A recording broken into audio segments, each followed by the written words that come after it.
Okay, हमारा body में water content ज़्यादा है, कितना है?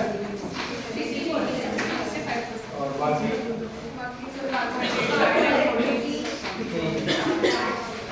कार्बोहाइड्रेट, प्रोटीन, फैट सारा मिलके है ना। और हमने ये बोला है 1 gram of carbohydrate need how many calories of energy,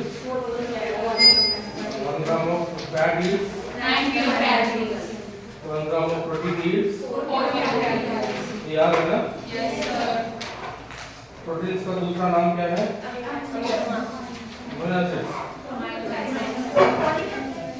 body builders बोलते हैं ना प्रोटीन्स को। Okay, proteins are formed by amino acids, right?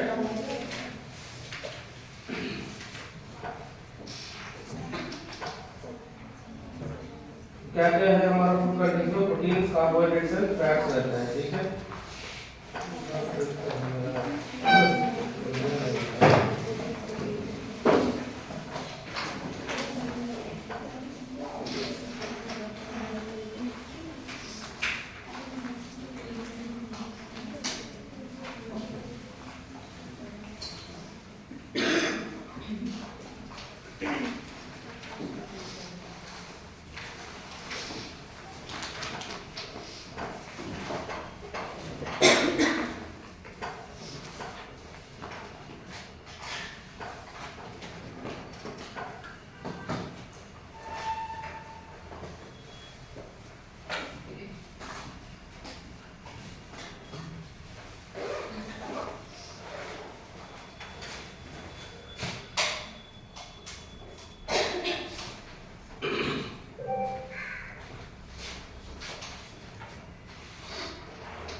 बेटा चैप्टर 1 में पीपीटी में दिखाने के लिए कुछ है नहीं, फिर भी एक बार देख लो जो चैप्टर हमने डिस्कस किया था ना, positions, prone position, supine position, सिर्फ एक बार उस समय में पीपीटी तो नहीं दिखाया, फिर भी ये एक बार देख लो। सिर्फ डायग्राम्स दिखाऊंगा क्योंकि इसमें एक्सप्लेन करने वाला जरूरत नहीं है। ये देखो, ये एनाटॉमिकल पोजीशन उस दिन बताया था ना, और ये क्या है? सुपाइन, प्रोन, ये किताब में हमने देख लिया होगा। ये median plane, sagittal plane, coronal, horizontal, इसमें कोई डाउट नहीं है ना। और ये क्या है? ये mid sagittal plane, also called as medial line parasagittal plane. और ये हमने पूरा एक्सप्लेन कर दिया, सुपीरियर, इंफीरियर, एंटीरियर क्या क्या है ये भी मैंने बोल दिया। Flexion, extension, abduction, abduction, medial rotation, lateral circumduction, evolution, ये सब हमने डिस्कस किया ना। ये protrusion, retraction, pronation, supination, inversion, aversion, ये सभी पीपीटी का जरूरत नहीं है इसलिए मैं दिखाया नहीं, आगे जरूरत है तो दिखाएंगे।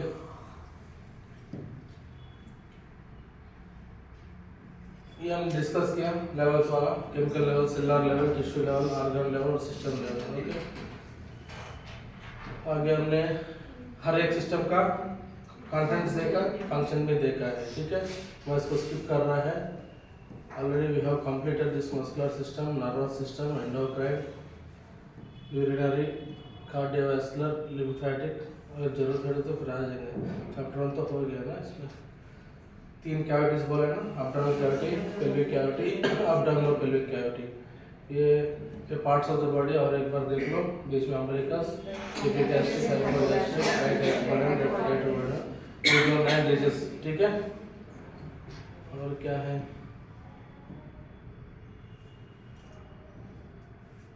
ठीक है, यहाँ पे positive feedback mechanism, negative feedback नहीं, इसके लिए मैंने बोल चुका है। ये चैप्टर 1 का पीपीटी है, इसका पीपीटी जरूरत नहीं है वैसे।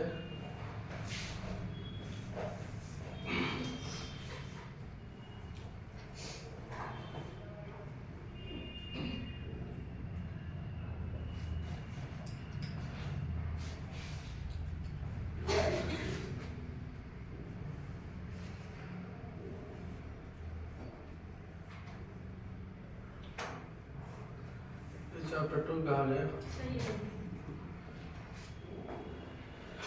ठीक है, देखते रहो।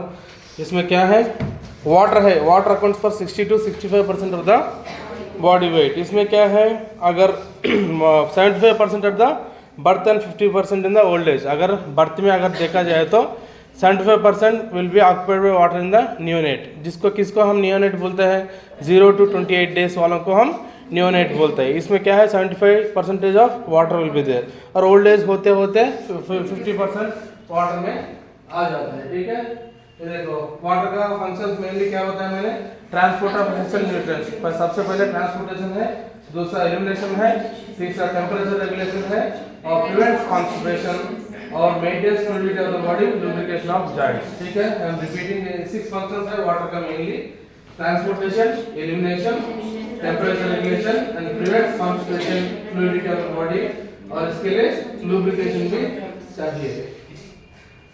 Next we are coming to the carbohydrates. ठीक है, हमारा पास 3 चीज है ना, carbohydrates, proteins and fats, which we have, which we want in our body. Okay, an average adult consumes about 55 to 65% of calories as carbohydrate. उस दिन भी मैंने बोला, ठीक है, minimum of 100 grams of carbohydrate is required for every day for every individual. Okay, ये point मैंने पहले बोल दिया। ठीक है, 1 gram of carbohydrate yields 4 kilo calories of energy.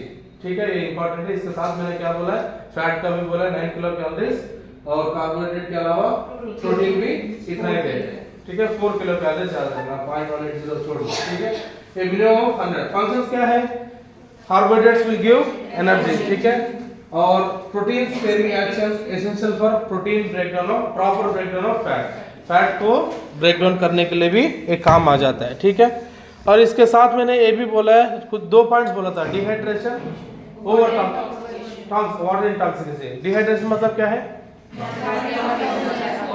पानी कम होना, चले जाना। ठीक है, और किस किस कंडीशन में होता है डिहाइड्रेशन, जैसे मैंने वॉमिटिंग, किसी फ्लूइड लॉस, कभी स्ट्रोक में भी होता है। ठीक है, कभी हीट स्ट्रोक में भी पानी लॉस होता है, इसलिए हम क्या है, इलेक्ट्रोलाइट्स को रिप्लेस करना पड़ेगा, वाटर और इलेक्ट्रोलाइट्स को आईवी लाइन से देना पड़ेगा। और वाटर इंटॉक्सिसिटी में क्या क्या है, वाटर ज़्यादा हो रहा है। ठीक है, वाटर ज़्यादा किस लिए हो रहा है, because of some abnormal functioning of the kidney. अगर किडनी का फंक्शन फेल हो तब क्या है, एडिमा आता है। व्हाट इज एडिमा, एडिमा मतलब स्वेलिंग। ओके, कहीं पे भी स्वेलिंग आए तो उसको क्या बोलते हैं, एडिमा बोलते हैं। एडिमा आया तो फिर वो भी डिफरेंशिएशन है, pitting oedema, non pitting oedema, वो बाद में डिस्कस करेंगे। अभी वाटर इंटॉक्सिसिटी से कुछ और चीज बढ़ता है करके बोला है, मैंने एक एग्जांपल भी दिया। एक पानी में हमने क्या है, साल्ट डाला है, पानी ज्यादा हो गया तो साल्ट कम हो जाता है, ऐसे होगा हमारा बॉडी में क्या है, वाटर ज्यादा हो गया तो साल्ट लेवल भी, सोडियम लेवल भी कम हो जाता है। कि सोडियम बहुत इंपॉर्टेंट इलेक्ट्रोलाइट है, जिसके वजह से हमारा बॉडी सिस्टम चलते रहेंगे। आगे देखो, क्लासिफिकेशन ऑफ कार्बोहाइड्रेट। ठीक है, carbohydrates are available in the form of sugars. क्या क्या है, मोनोसैकेराइड्स, डाइसैकेराइड्स। ठीक है, व्हाट इज मोनोसैकेराइड, सिंगल, अगर डबल है तो डाइसैकेराइड, इसी के बाद ट्राइसैकेराइड्स होता है, पॉलीसैकेराइड्स भी होता है, मोर देन 3 है तो polysaccharides, mono, di, tri, tetra या पॉलीसैकेराइड। ठीक है, I think you know this. इसमें क्या क्या है, इंट्रिंसिक शुगर्स, एक्सट्रिंसिक शुगर्स। देखना, इंट्रिंसिक मतलब विद इन, इंट्रिंसिक मतलब अंदर अंदर, एक्सट्रिंसिक मतलब बाहर का शुगर। देखो इंट्रिंसिक शुगर क्या है, they are naturally occurring sugars present in the unprocessed food, example sugar present in the fruits, milk and vegetables which are good for health. ठीक है, आपका जो खाने में, फ्रूट्स में, वेजिटेबल्स में जो शुगर मिलता है, that is called as intrinsic sugar and this is good for our health. Okay, next coming to the extrinsic sugar. ये क्या है, this include sugar present in the processed food, example sugar cane. Sugar cane क्या है, तो sugar cane जो juice आता है ना, वो बाय प्रोडक्ट है sugar cane. Next beet sugar, icing sugar can cause dental caries. All these are the extrinsic sugars. The sugars which come from the intrinsic, वो तो intrinsic में ही है, हम extract करते हैं, समझ गए, जैसे जैगरी गुड़ कैसे बनाते हैं, शुगर कैसे बनाते हैं ना, वो ज़्यादा क्या है, शुगर लेवल ज़्यादा होता है comparative to intrinsic. Okay, extrinsic sugars are those sugars which are extracted from the intrinsic only. Okay, समझ गया, 2 है। नेक्स्ट देखो, available as polysaccharides. What is polysaccharides, more than, okay, 3 unit से ज़्यादा है, मोनो, डाई, ट्राई, ठीक है, tetra. इसमें एग्जांपल दिया है starch and glycogen. Okay, next starch is available in cereals, cereals में क्या क्या है एग्जांपल्स दिया है, wheat, rice and maize etcetera. Roots में potatoes, cassava and plantains and legumes. What are legumes? Legumes मतलब दालें हैं। हाँ, आगे पोटैटोज, ये भी रूट्स में होता है। तो अंडर द सॉइल में क्या है, लेग्यूम्स भी अंडर सॉइल होता है, पोटैटो भी अंडर सॉइल है। ओके, इसमें क्या है एग्जांपल क्या है, starch is available in cereals, wheat, rice, maize, roots, potatoes, plantains and legumes. ठीक है, this is the energy yielding carbohydrate का क्लासिफिकेशन, अभी पहले देखा है। दूसरा क्लासिफिकेशन देखो, non energy yielding carbohydrate. I think we have दोनों तरह है, एनर्जी यील्डिंग कार्बोहाइड्रेट है, non energy yielding carbohydrate. Energy yielding में क्या है, intrinsic sugar, extrinsic sugar. Intrinsic मतलब जो फ्रूट्स के साथ जो शुगर होता है उसको क्या बोलते हैं, इंट्रिंसिक शुगर। एक्सट्रिंसिक मतलब बाहर से जो शुगर आता है, जैसे शुगर कैन जूस हो, गुड़ हो, ये सारा बाई प्रोडक्ट्स है जो प्राइमरी वेजिटेबल से निकलता है। ठीक है, those are called as extrinsic sugars. इसके साथ ऊपर क्लासिफिकेशन में mono, di, tri and tetra. ठीक है, और हमने सीरियल्स में भी ये शुगर्स देखा है, available as polysaccharide such as starch and glycogen. Potatoes में भी आता है। नीचे देखो नॉन एनर्जी यील्डिंग कार्बोहाइड्रेट, इसमें क्या है, डाइटरी फाइबर, कार्बोहाइड्रेट के साथ कुछ फाइबर भी हमारा बॉडी में जाता है। समझ गया वो क्या है, देखो it is a natural packing of the plant foods by human enzymes in small intestine which complete और partially fermentation in large intestine. There are two types, यहाँ पे दो तरीका है नॉन एनर्जी यील्डिंग कार्बोहाइड्रेट। सबसे पहले क्या है, वाटर सॉल्युबल फाइबर्स, दूसरा वाटर इनसॉल्युबल फाइबर्स। जैसे ऊपर हमने देखा intrinsic sugars and extrinsic sugars, यहाँ पे water soluble fibres, water insoluble fibres. Water soluble पानी में सॉल्व हो जाता है। देखो क्या क्या है, oat bran, beans, pectin and guar gum, they act in upper GI tract and induce early satiety. What is satiety? भूख बढ़ाना ना, hungry. Okay, feeling of hungriness is called satiety. Okay, flatten glucose tolerance curve and decrease serum cholesterol. All these are the functions of the water soluble fibers. I am repeating once again, fibers are two types, water soluble, water insoluble. ये क्या है, non energy yielding carbohydrates में आता है दोनों। Okay, non energy yielding carbohydrates में सबसे पहले क्या है, water soluble, water insoluble. Water soluble में क्या एग्जांपल देखो, oat bran, beans, pectin and guar gum, they act in the upper GI tract and induce early satiety. Upper GI tract मतलब ये वाला, ठीक है, upper GI tract, flatten glucose tolerance curve and decrease serum cholesterol, cholesterol level को decrease करेगा। हमारा diet में fibre बहुत जरूरी है ना, नहीं तो अगर फाइबर कम का है तो क्या कॉन्स्टिपेशन आने का चांस है। हमने देखा ना, मेन पॉइंट जो है कॉन्स्टिपेशन को ना आने देगा कार्बोहाइड्रेट जो है। ठीक है, प्रिवेंट कॉन्स्टिपेशन हमने देखा है ना, प्रिवेंट कॉन्स्टिपेशन। नेक्स्ट देखो वाटर इनसॉल्युबल, देखो वाटर इनसॉल्युबल में क्या है, ये सॉल्व ही नहीं होगा।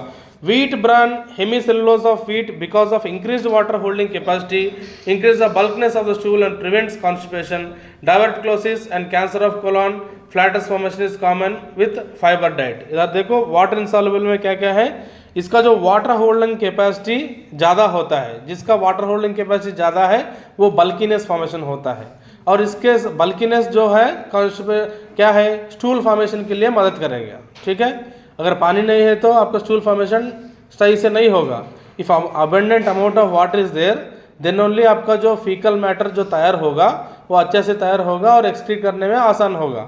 जब पानी कम होगा तभी तो कॉन्स्टिपेशन आ जाता है। ठीक है, आगे देखो यहाँ पे नीचे क्लासिफिकेशन का एक टेबल भी दिया गया, मोनोसैकेराइड्स, डाइसैकेराइड्स एंड पॉलीसैकेराइड्स। इसके अलावा अलग से दिया dietary fibres, water soluble and water insoluble. Functions तो मैंने बोला, फिर भी एक बार देखो।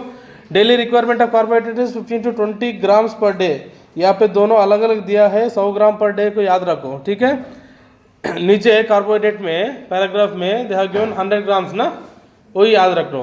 कार्बोहाइड्रेट एक दिन के लिए कितना ग्राम चाहिए, 100 ग्राम चाहिए, याद रखो। ठीक है, फंक्शंस ऑफ कार्बोहाइड्रेट देखो, ये क्या है, carbohydrates provide energy for performing work and sustaining body process. हमारा जो activities of daily life will be done with the help of carbohydrates. अगर कार्बोहाइड्रेट नहीं है तो हमारा दिन जो चर्या होता है वो आगे नहीं बढ़ पाते। Carbohydrates have a protein sparing action, so the proteins are used for the principal action rather than providing energy. ठीक है, एनर्जी के अलावा जो प्रोटीन है main source of energy, carbohydrate एक क्या है, सेकेंडरी सोर्स ऑफ एनर्जी करके माना जाता है।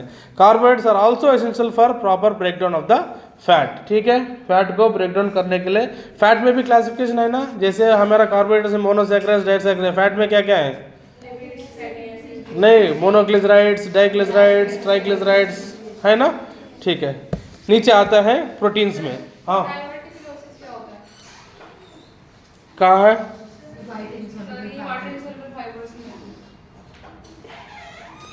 Diverticulosis and cancer of colon. यहाँ पे कॉन्स्टिपेशन मतलब जो बल्कीनेस स्टूल में नहीं होना। डायवर्टिकुलोसिस में से ये इंटेस्टाइन का डिसऑर्डर है जो बिकॉज ऑफ दीज वाटर अगर कम हुआ तो वो इंटेस्टाइन थकावट हो जाता है और जैसे क्या बोलते हैं फोल्ड्स बन जाता है, ठीक है, which is called as diverticulosis, ठीक है। आगे देखो, फ्लैटस स्टूल फॉर्मेशन, जो हमारा स्टूल है उसको फ्लैटस बोलता है, ठीक है। बेटा टाइम पे आना है, सीआर है फिर भी लेट आया, क्या कारण है? और सैटरडे को भी नहीं आया था, लेट आए थे, सैटरडे को भी लेट आया था। ये हर दिन रूटीन मत भरना, आज तो ऑप्शन लगा दिया, वो मैं चेंज नहीं करूँगा, टाइम पे आना अगले बार, ठीक है। प्रोटीन्स देखो, proteins form the basic building units of tissue, ठीक है। Proteins form the basic building units of the tissue, they play the major role in the formation of enzymes and hormones, ठीक है। हमारा बॉडी में enzymes होता है ना, hormones भी होता है, all this are protein made, okay. Our body में enzymes and hormones are made up of proteins, okay. And also in the transport mechanism, unlike carbohydrates and fats, no proteins are stored in the body. उसको underline करना, जो हमारा proteins कभी store नहीं होता है, तो हमारा बॉडी में जो स्टोरेज होता है in the form of carbohydrates और फैट्स, प्रोटीन्स ज़्यादा स्टोर नहीं होता है, ठीक है। अंडरलाइन कर लिया। देखो, the amino acids in excess proteins are transaminated and the non nitrogenous portion stored as glycogen और फैट। इधर देखो, अमाइन मतलब NH2 ग्रुप ना, केमिस्ट्री पढ़ के आया ना, NH2 मीट अमीनो ग्रुप, ठीक है। इधर देखो, the amino acid in excess proteins are transaminated, ठीक है, and the non nitrogenous portion is stored as a glycogen और फैट। समझ गया? जो हमारा एक्सेस प्रोटीन है will be stored in the form of carbohydrate और फैट, ओके। प्रोटीन प्रोटीन के रूप में एग्जिस्ट नहीं करता है, ना तो जल्दी कार्बोहाइड्रेट में बदलता है, ओके। और इधर देखो, protein requirement of highest during the growth spurts, infancy, adolescent, ठीक है।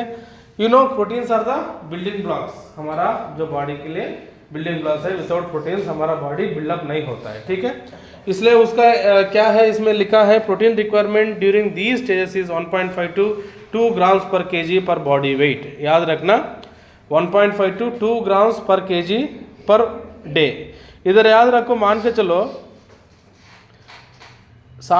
50 किलो वजन के लिए कितना प्रोटीन चाहिए, इसके हिसाब से मान के चलो 2 ग्राम पर केजी, 100 ग्राम चाहिए ना, ऐसे कैलकुलेशन याद रखना है, ठीक है।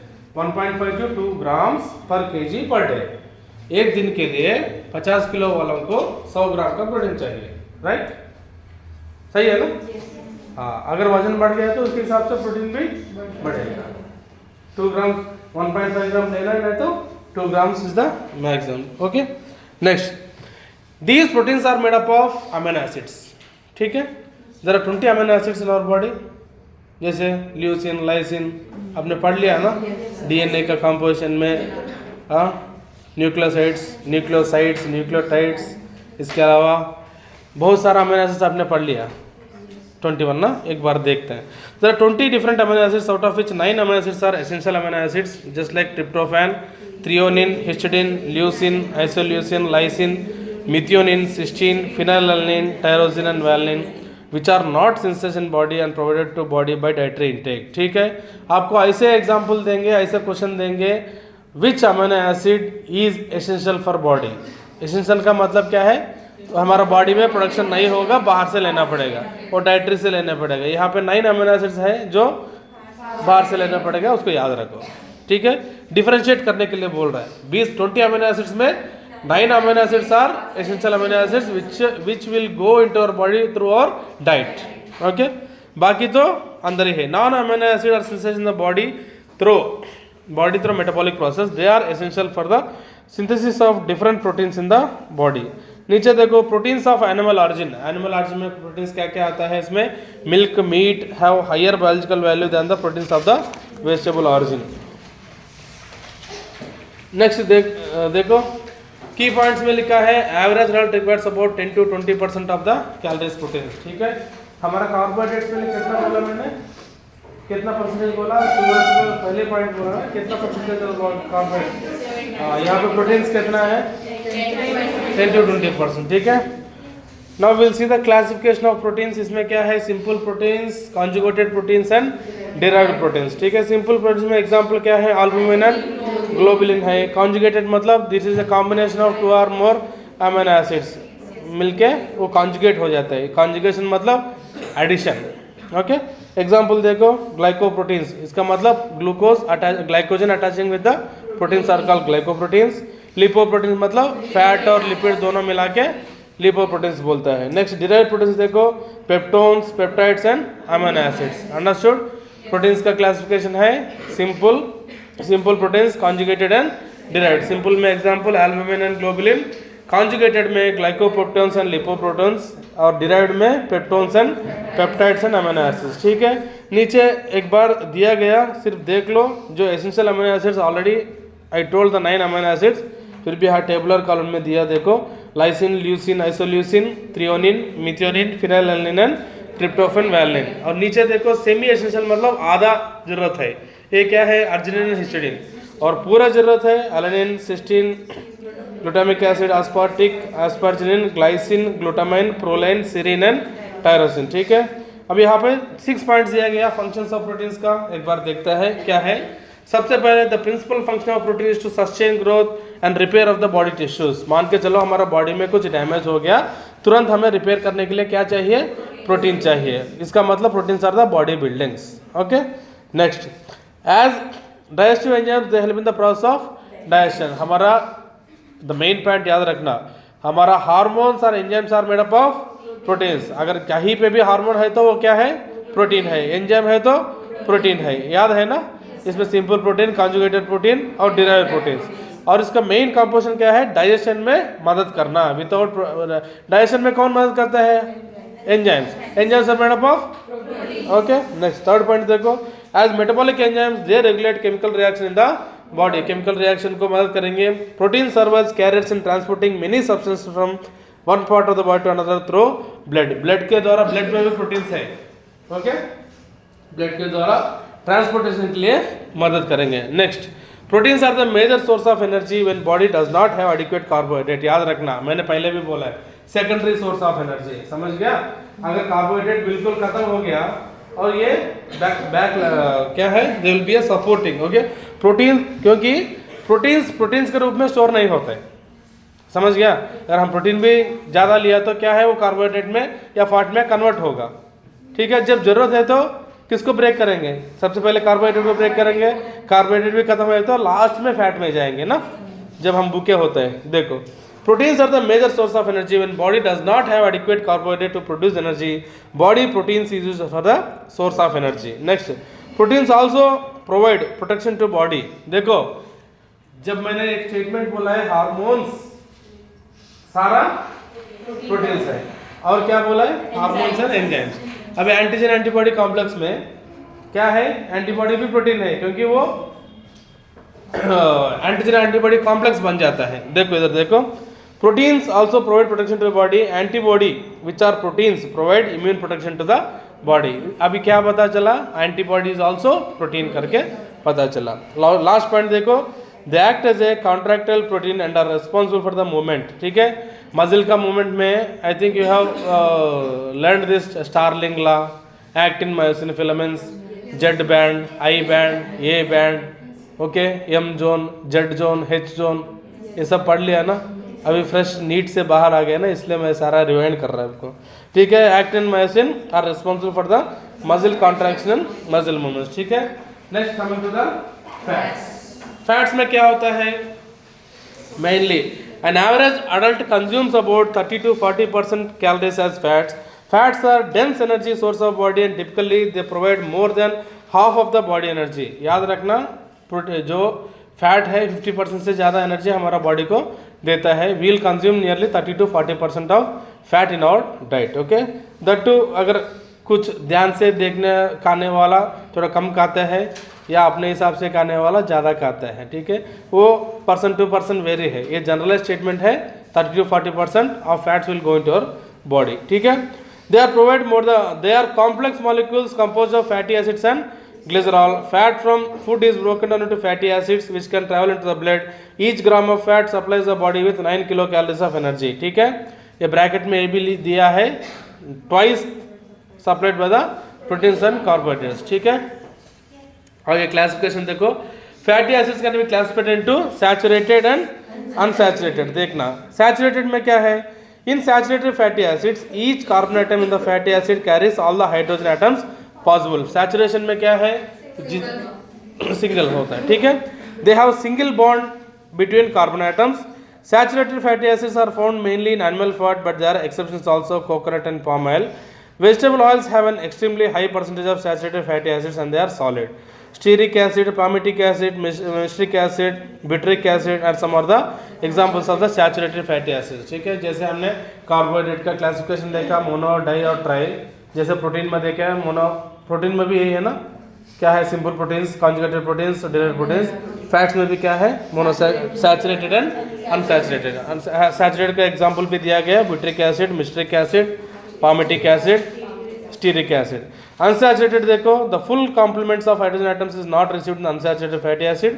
This lead to the formation of double bond between the atoms, so they have one or more double bonds between the carbon atoms. ठीक है, unsaturated में सिंगल बॉन्ड होता है, unsaturated में डबल बॉन्ड होता है. ठीक है, डबल बॉन्ड स्ट्रांग होता है, सिंगल बॉन्ड स्ट्रांग होता है. ठीक है, मतलब unsaturated fatty acids are difficult to break. Okay, इसके लिए ज़्यादा एनर्जी चाहिए. एग्जाम्पल देखो, mono unsaturated fatty acids also called as MUFA, shortcut में उसका मुफा बोलता है. दूसरा PUFA, poly unsaturated fatty acids, MUFA. कार्ब नीचे एग्जांपल्स दिया गया टेबल में, देखो एक बार.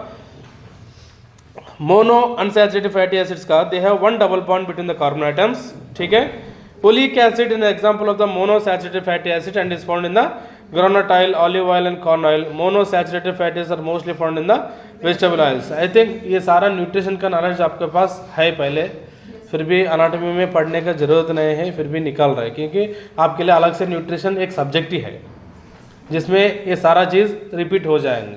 पिछले बैच के लिए मैंने ये टॉपिक मैंने पढ़ाया नहीं, क्योंकि न्यूट्रिशन है. मैंने सेमिनार दिया था बच्चों को, बच्चे ने सेमिनार प्रेजेंटेशन दिया, और ये जो टॉपिक है, और इसके बाद सेल डिवीज़न है, माइटोसिस, मियोसिस, वो सभी 12वीं का टॉपिक्स है ना.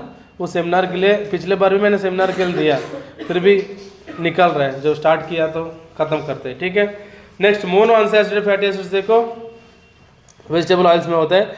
Next come to PUFA, poly unsaturated fatty acids. देखो, फैटी एसिड्स 2 और more double bonds are called as poly unsaturated. Mono मतलब सिंगल है, सिंगल ज़्यादा है तो पॉली. ठीक है, जहाँ पे भी पॉली आता है वो multiple times. Okay, with fatty acids with 2 or more double bonds are called as polyunsaturated fatty acids. These are mostly found in the vegetable oil. Examples देखो, linoleic acid, linolenic acid, arachidonic acid. Okay, the omega-3 series of polyunsaturated fatty acids occur in fish oil. इसको underline करना, कभी पूछा जाएगा fish oil में कौन सा acid मिलेगा, omega-3 फैटी एसिड मिलेगा. ठीक है, by antagonizing thromboxane A2 they inhibit thrombosis. What is thrombosis? Clotting को एनकरेज करना, डिस्करेज करना. ओके, क्लॉटिंग मतलब ब्लड क्लॉट को रोकना है ना, ब्लड को रोकना है. मान के चलो डैमेज हो गया, ब्लीडिंग हो रहा है, ब्लीडिंग को रोकना मतलब क्या है. ठीक है, ये जो टर्मिनोलॉजी मैंने बोला, थ्रोम्बोसिस. ठीक है, they inhibit thrombosis. Their use is to advocated to prevent hyperlipidemia. Underline करो इसको. What is hyper? Hyper मतलब क्या है, ज़्यादा. लिपिडीमिया मतलब याद रखना, जहाँ पे भी MIA मिया है तो ब्लड, याद रखना. मिया मीन्स ब्लड, कहीं पे भी है हाइपर लिपिडीमिया में, तो ब्लड में लिपिड लेवल ज़्यादा हुआ तो क्या बोलता है, हाइपर लिपिडीमिया. ओके,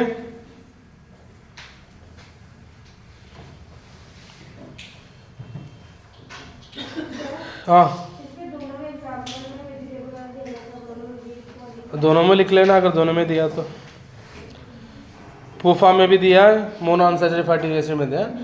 इसका मेनली देखो, इसमें बॉन्ड के हिसाब से बदलते जाता है बॉन्ड ना, whether it is single bond और डबल बॉन्ड। मोनो अनसैचुरेटेड में कम बॉन्ड्स होता है, पॉली में ज़्यादा होता है। वेजिटेबल ऑयल को दोनों का एग्जांपल दिया ना। मान के चलो सर्दी में आप कोकोनट ऑयल यूज़ कर, कोकोनट ऑयल को देखोगे ना वो कैसे वो जम जाता है ना, उसको ज़्यादा क्या है गर्म करना चाहिए उसको लिक्विड बनने के लिए। तब एक ही चीज़ है, समर में मोनो अनसैचुरेटेड होता है, विंटर में पॉली अनसैचुरेटेड होता है। आप खुद बताए ना, कोकोनट ऑयल बदलता नहीं बदलता है। फिर वो जो उसका जो बॉन्डिंग कैपेसिटी विंटर में ज़्यादा होता है, विंटर में बॉन्डिंग कैपेसिटी बढ़ जाता है बिकॉज ऑफ द कंडीशंस। जब पॉली हो जाता है वो समर में उसी वेजिटेबल ऑयल को लिक्विड में देखा जाता है, सेमी सॉलिड हो जाता है ना विंटर में। ठीक है, इसलिए हमें दोनों के लिए एग्जांपल ले सकते हैं, मूफा और पूफा। ठीक है, आगे देखो फंक्शंस हम देखते हैं। हाँ, मैं ये भूल गया, CAD कोरोनरी आर्टरी डिसीज, उसको भी अंडरलाइन करना।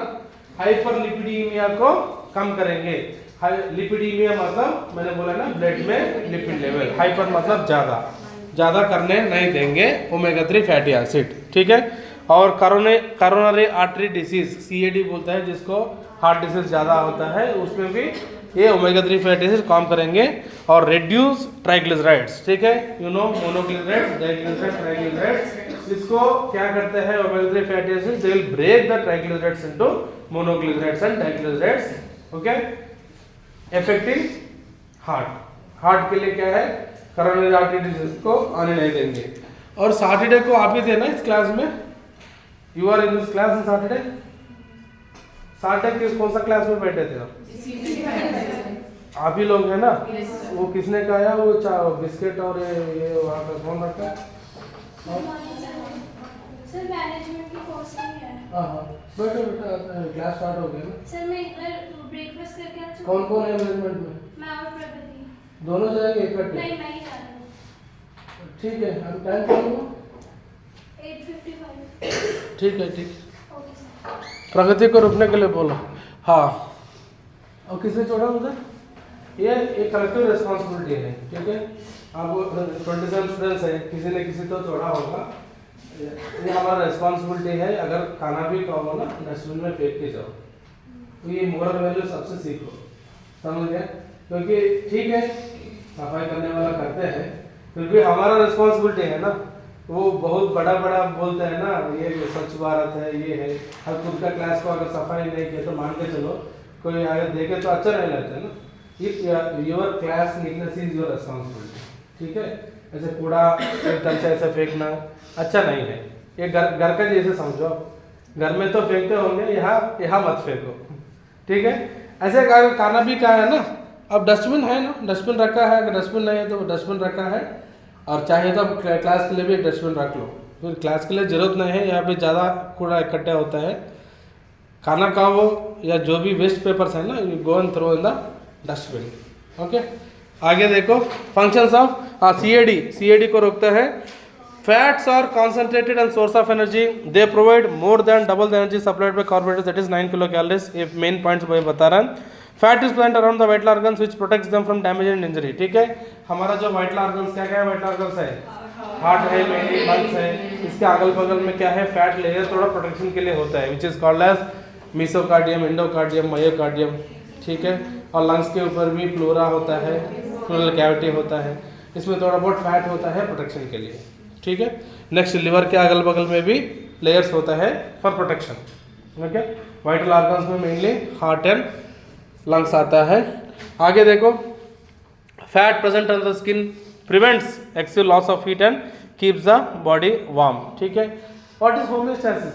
ये पार्ट मैंने बोला मेंटेनिंग द बॉडी टेंपरेचर। ठीक है, यहाँ पे स्किन का नीचे एक लेयर होता है फैटी लेयर, फैटी टिश्यू होता है, जैसे अगर पोलार बेल्स में देखा जाए तो उसको ब्लबर बोलते हैं, बहुत मोटा होता है जो आइस में जो रहता है पोलार एरिया में। ठीक है, और व्हाट इज इसका काम क्या है, थोड़ा प्रोटेक्शन देना है टेम्परेचर को मेंटेन करने के लिए। This fat will be essential. और इसके साथ और एक पॉइंट बोलना चाहता हूँ, ये छोटा बच्चे में ब्राउन फैट होता है। ओके, बिकॉज ऑफ विच दे वो प्रोटेक्शन अपने आप आ जाता है। हमारा जो थोड़ा पतला होता है बच्चे में ब्राउन फैट होता है, जिसकी वजह से बच्चे को वार्मनेस मिलेगा, ठीक है। Next, dietary fat provides the satiety. अभी तो मैंने बोला what is satiety, feeling of hungriness is called as satiety, ठीक है। Next, and increase the palatability of foods, मतलब पैलेटेबिलिटी मतलब जो flowing of food, okay. Next, dietary fat supplies essential fatty acids to the body. It plays an important role as a carrier of fat soluble vitamins and aids in the absorption. What are fat soluble vitamins? बोलो. Vitamin A, vitamin D, vitamin A, D क्या fat soluble, remaining are water soluble, ठीक है। Next देखो, in well balanced diet fat should provide not more than 20% of total kilo calories. Underline करना बहुत important है. Balanced diet में 20% से ज़्यादा हमारा कैलोरीज फैट से नहीं आना चाहिए, okay. I am repeating, in a well balanced diet fat should not provide not more than 20% of the total kilo calories. अगर हमारा हर दिन का कैलोरीज के हिसाब से अगर गिना जाए तो एक दिन में 3500 या 5000 किलो कैलोरीज हम यूज़ करेंगे तो इसमें कितना 20%, ओके। 1000 में 200, 5000 में 1000, ठीक है। नॉर्मल क्या कितना कैलोरीज यूज़ होता है हमारा हर दिन, कुछ आइडिया? अगर वर्किंग नहीं सेडेंट्री है तो 1300, सेडेंट्री है तो 1500 कंजम्पशन होता है, यूटिलाइज होता है. I am asking about consumption, कितना आप यूटिलाइज करोगे? यू आर टेलिंग 1200 और 1500, ये क्या है? Requirement is 1500. सेडेंट्री है तो सेडेंट्री के लिए कम है ना? नहीं सेडेंट्री के लिए तो 1200 होता है. ओके, अभी तो आपने उल्टा बोला इसलिए मैं दोबारा पूछ रहा है. सेडेंट्री के लिए 1500 बोला आपने और जो एक्टिव है उसको 1200 बोला है. सेडेंट्री 1200 है इसके हिसाब से, ठीक है, अप्रॉक्सीमेटली. वर्किंग के लिए तो 1500 होता है, नहीं तो और ज़्यादा भी होता है जो अच्छा काम करेगा, ठीक है. उसके हिसाब से फैट कितना लेना है? 20% of the kilo calories, 200 kilo calories, ठीक है. नहीं तो अगर 2000 है तो इसमें 400, ओके. बैलेंस डाइट के लिए बोल रहे हैं अगर बैलेंस है तो. आगे और भी दिया गया, एक बार देखो एसेंशियल फैटी एसिड्स का. एसेंशियल फैटी एसिड्स जैसे उसको हमने देखा ना, एसेंशियल अमीनो एसिड्स देखा, यहाँ पे भी एसेंशियल है. देखो एसेंशियल मतलब क्या है, बाहर से लेना है, okay. Essential fatty acids are those that cannot synthesise by humans, they can be derived only from food. The most essential fatty acids is linolenic acid which serve as a basis for the production of other essential acids, example linoleic acid and arachidonic acid. इसको underline करना, linoleic acid is the main जो acid हमारा जरूरत है, जिसका वजह से दो अमीनो एसिड्स डिराइव हो जाता है. क्या क्या है? एक तो लिनोलेनिक एसिड और दूसरा arachidonic acid. Linoleic acid is abundantly found in the vegetable oil, safflower oil, corn oil, sunflower oil, soybean oil, sesame oil and groundnut oil provides us with the linoleic acid in abundant quantity, that is 40 to 75%. safflower oils contain 75% of essential fatty acid, ठीक है. Essential fatty acid mainly linoleic acid अगर हम लिया तो इसके साथ linolenic acid आता है, अराकिडोनिक एसिड भी आता है, और ये essential amino acid essential fatty acids है, ठीक है. की पॉइंट्स में कुछ एग्जांपल दिया है, एक बार देख लो. एसेंशियल में linoleic acid, omega 3 fatty acid, omega 6 fatty acid. अभी हमने फिश में ओमेगा 3 फैटी एसिड मिलता करके मैंने बोला है, ठीक है. Omega 3 fatty acids are the poly unsaturated fatty acids. Omega 3 rich fruits include olive oil, fish oil, mustard oil and soya oil. Omega 6 कहाँ मिलता है? Safflower, sunflower, cotton seeds, sesame और ग्राउंडनट ऑयल, ठीक है. और सबसे लास्ट देखो, deficiency of essential fatty acids in diet में result in the growth retardation. ये भी इंपॉर्टेंट पॉइंट है. अगर हमारा बॉडी के लिए एसेंशियल फैटी एसिड्स हमारा नहीं मिलते तब क्या होगा? ग्रोथ रिटार्डेशन होगा, रिप्रोडक्टिव फेल्यूर भी हो सकता है, स्किन डिजॉर्डर्स भी हो सकता है. So at least 3% of energy requirement should be derived from the essential fatty acids, ठीक है.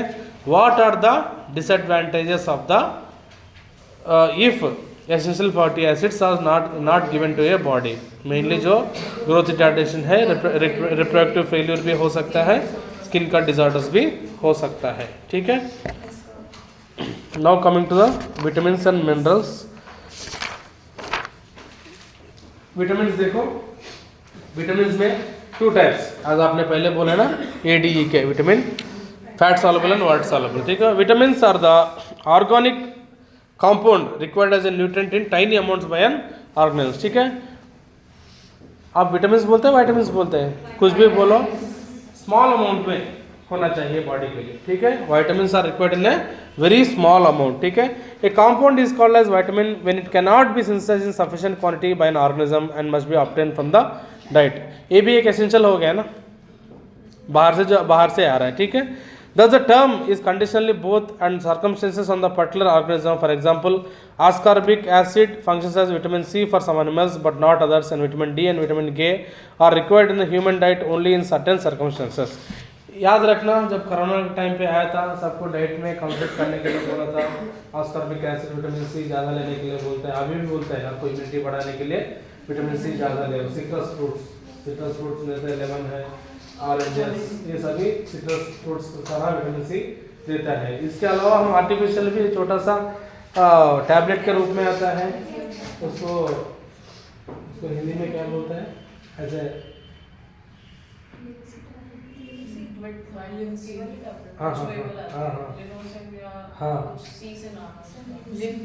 हाँ लिंसी है, उसको चूरने के लिए बोलता है, क्या है चुएबल, हिंदी में क्या बोलते हैं चुएबल को,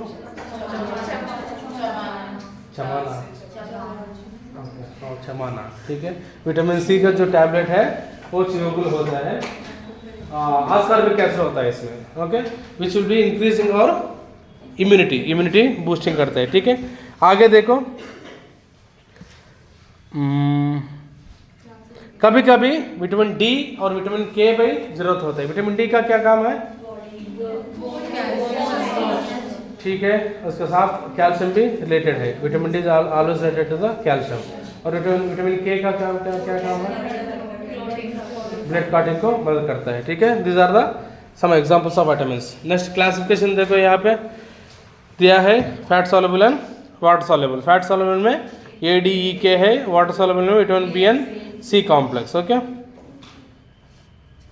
इन humans there are 13 vitamins, 4 fat soluble and 9 water soluble vitamins है।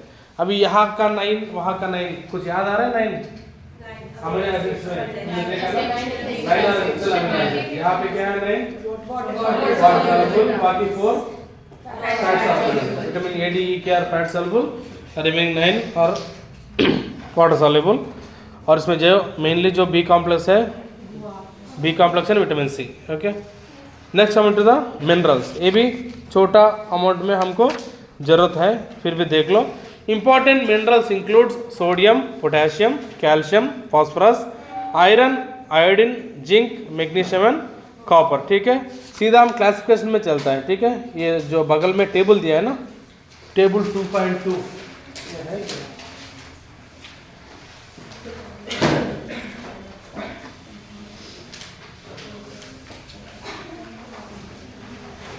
इधर देखो, इसमें है, you can see the PPT, okay. इसमें जो फंक्शंस एंड डेफिशिएंसीज देखो, विटामिन ए का जो मेन काम है क्या है, mainly vitamin A helps in the vision. इधर देखना सब, विजन और फॉर्मेशन ऑफ एपिथेलियम, ठीक है। एपिथेलियम फॉर्मेशन के लिए, विजन के लिए जरूरत है, growth and reproduction and it also act as antioxidant, okay. 4 functions of vitamin A, okay. It also called as anti nicotine vitamin, याद है what is nicotine, night blindness, okay, ठीक है। डेफिशिएंसी डिसऑर्डर, अगर vitamin A sufficient amount में नहीं दिया तो क्या होता है, नाइट ब्लाइंडनेस आने का चांस है। नेक्स्ट विटामिन डी देखो, deposit of calcium in bones and teeth, calcium absorption from intestine and kidney also helps to heal wounds. Wound healing में विटामिन डी का काम ज्यादा है, reduce inflammation and boost our immune system. इसका जो main है deficiency में क्या क्या आता है, रिकेट्स एंड ऑस्टियोमलेशिया, याद है ऑस्टियोमलेशिया, ऑस्टियोपोरोसिस, मोल्ड डिफॉर्मिटीज है, ठीक है। नेक्स्ट विटामिन ई देखो, पोटेंट एंटीऑक्सीडेंट, यहाँ पे याद रखना, ये भी एंटीऑक्सीडेंट है, ये भी एंटीऑक्सीडेंट है, vitamin A and vitamin E. Next prevent degenerative changes, maintains RBC membrane integrity and increase the immunity. मान के चलो विटामिन ई अगर कम लिया तो vulnerable to disease management, decrease immunity थोड़ा कम हो सकता है। हमारा स्किन का जो कभी कभी फेयरनेस के लिए भी विटामिन ई यूज करता है, बालों के लिए भी विटामिन ई यूज करते हैं। नेक्स्ट विटामिन के use for the blood clotting, bleeding disorders के लिए काम आएगा। विटामिन सी अभी हमने बोला ना सिट्रस फ्रूट्स में ज्यादा होता है, जिसमें एंटीऑक्सीडेंट्स ज्यादा होता है, formation of collagen of both and teeth, synthesis of noradrenaline serotonin, iron absorption, decreasation of cholesterol, immunity and wound healing. Wound healing देखो इधर भी है इधर भी है, सी और डी का भी वुंड हीलिंग है, ठीक है। और विटामिन सी कम लिया तो क्या नाम बोलते हैं, स्कर्वी। इसका दूसरा नाम क्या है, एंटी स्कर्बिटिक विटामिन बोलते हैं ना, anti scorbutic vitamin also called as vitamin C which is also called as ascorbic acid. Okay, तीन नाम है। Next thiamine, vitamin B1 is also called as thiamine. ये कहां है, coenzyme in carbohydrate metabolism. Carbohydrates में मेटाबॉलिज्म में एक coenzyme का काम करता है vitamin B1 also called as thiamine. अगर थायमिन कम हो तो क्या है, बेरी बेरी डिजीज आता है, विटामिन B1 कम है तो। Next vitamin B12 also called as riboflavin. ये क्या करते हैं, डीएनए सिंथेसिस में मदद करता है, और इसका अगर ढंग से विटामिन B2 अगर ढंग से नहीं है तो स्टोमेटाइटिस को लीड करता है, यहाँ पे गम्स में क्रैक्स आता है। Okay, stoma. Next angular stomatitis. Next vitamin B3 also called as niacin. ये क्या है, कोएंजाइम, ये भी कार्बोहाइड्रेट फैट एंड प्रोटीन के लिए मदद करता है। उसका जो है पेलेग्रा डेफिशिएंसी पेलेग्रा, ये इसको क्या बोलते हैं, एंटी पेलेग्रा विटामिन भी बोलते हैं, ठीक है। जैसे डिजीज का ना anti nyctalopia, anti rickets, anti scurvy, anti stomatitis, anti pellagra, ये एंटी वैसे यूज करते हैं, ठीक है। क्या पेलेग्रा मतलब ये जो कार्बोहाइड्रेट फैट एंड मेटाबॉलिज्म में इंडाइजेशन प्रॉब्लम होता है, ठीक है। देखते हैं एग्जैक्टली मैं बताऊंगा, अभी तो इंडाइजेशन प्रॉब्लम पेलेग्रा है। नेक्स्ट क्या है, विटामिन B6। B6 में anaemia, what is anaemia, haemoglobin level कम होना है, एनीमिया। और hyper irritability, what is hyper मतलब ज्यादा है, इरिटेबिलिटी मतलब हमारा जो मजिल है कभी कभी ज्यादा रिएक्ट करना है, मतलब हाइपर इरिटेबिलिटी, ठीक है। जैसे कभी शॉक लगा तो मजिल रिएक्शन ज्यादा करते हैं ना, तो दिस इज हाइपर इरिटेबिलिटी, ठीक है। Vitamin B5 also called as pantothenic acid, और इसका क्या है, the active form coenzyme A acts as a common substrate for the catabolism. What is catabolism, anabolism याद है, ब्रेकडाउन के लिए। और ये विटामिन B3 हमारा बॉडी में सफिशिएंट रहेंगे। आगे देखते हैं विटामिन B12 नहीं, विटामिन B9 है, ये डीएनए सिंथेसिस में, आरबीसी मैच्योरेशन में और development of brain and spinal cord में काम आएगा। अगर ये कम है तो मेगलोब्लास्टिक एनीमिया आने का चांस है। और लास्ट है vitamin B12 also called as cyanocobalamin. Okay, maturation of RBC, development of nerves and brain और deficiency lead to the megaloblastic anaemia. एक बार टेबल में जो डेफिशिएंसी है एक बार पढ़ लो आगे में जाने से पहले। इस टेबल में जो हमारा कितना पॉइंट्स है, 1 2 3 4 5 6 7 8 9 10 11 12, ये 12 मैं 5 मिनट टाइम देता हूँ, ये 12 पूरा कर लो, अभी पूरा कर लो। ये मेगलोब्लास्टिक एनीमिया में मेगा मतलब जो सेल्स है बड़ा हो जाता है, माइक्रो नहीं मेगा। ओके,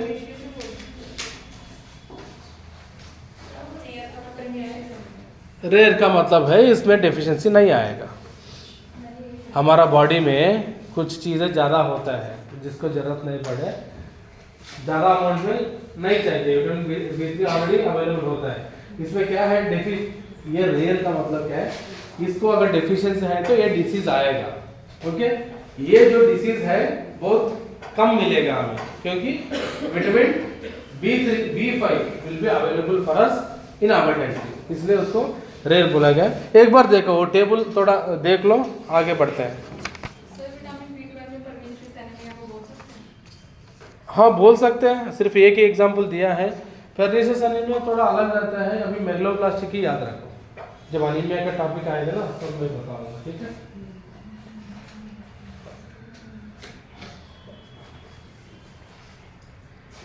आपको 1 मार्क क्वेश्चंस में आ सकता है, विटामिन के का डेफिशिएंसी आ सकता है मल्टीपल चॉइस में भी, हाँ, और विटामिन डी का क्या क्या काम है ये सब आएगा।